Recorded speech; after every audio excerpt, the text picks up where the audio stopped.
আসসালামু আলাইকুম প্রিয় ফুটবল ফ্যান্স। ইতিমধ্যেই বিশ্বকাপ বাছাই পর্বের দুটি ম্যাচের জন্য ব্রাজিল কিন্তু স্কোয়াড ঘোষণা করেছে। তাদের এই দুটি ম্যাচ কিন্তু কলম্বিয়া এবং আর্জেন্টিনার বিপক্ষে। যেহেতু ম্যাচ দুটি কঠিন, তাই ব্রাজিলের কোচ কিন্তু খুব ভেবেচিন্তেই স্কোয়াড ঘোষণা করেছেন। আর সেই স্কোয়াডে কিন্তু ইতিমধ্যেই নেইমার জুনিয়র, ওয়াস্কার এবং অ্যান্টনির কিন্তু জায়গা হয়েছে।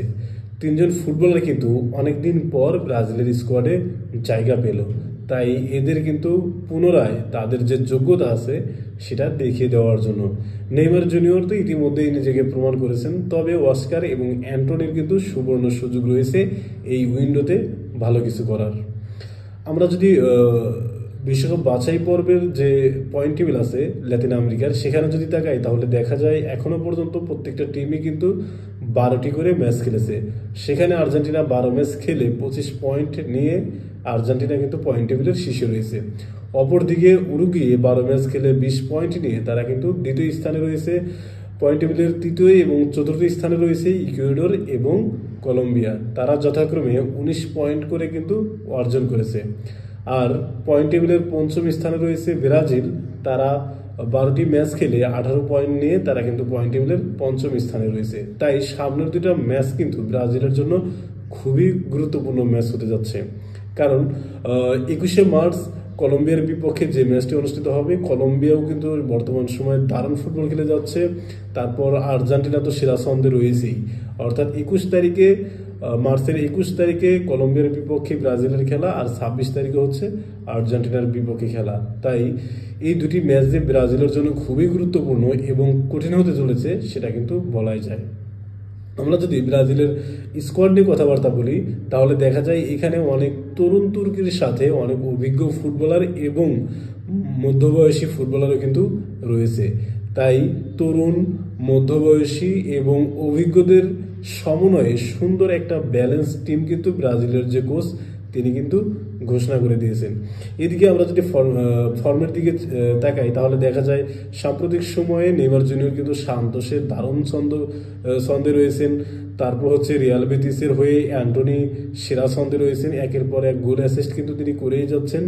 তারপর হচ্ছে অস্কারও কিন্তু সাম্প্রতিক সময়ে ভালো ফুটবল খেলতেছেন।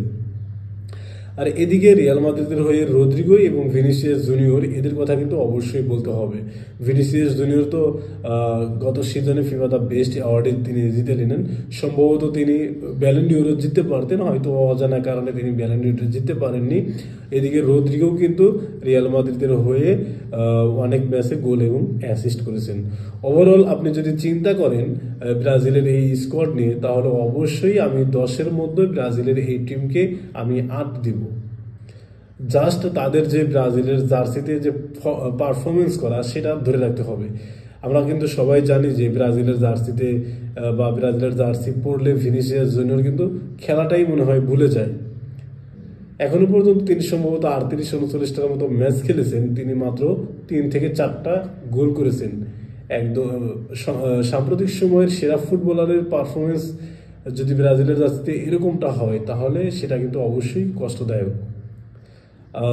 আর ভিনিসিয়াস জুনিয়র তিনি যদি তার স্বাভাবিক খেলাটা খেলতে পারেন, সাথে তো নেইমার জুনিয়র আছেন এবং রাইটে রাফিনহাও কিন্তু অসাধারণ ফুটবল খেলে যাচ্ছেন।